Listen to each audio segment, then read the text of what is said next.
అందరూ మా వాడందురురా. అంటే ఈ శరీరంలో కూడని మోము చూడ భీతిల్లునురా. అంటే ఒక్కసారి ఈ శరీరంలో ప్రాణం పోయిన తర్వాత నాగలనే అంటారు.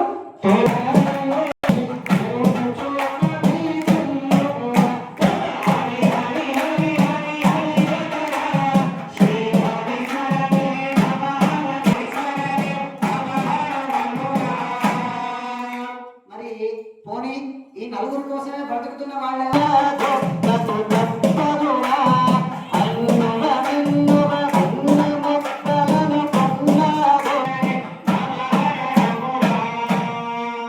నగముల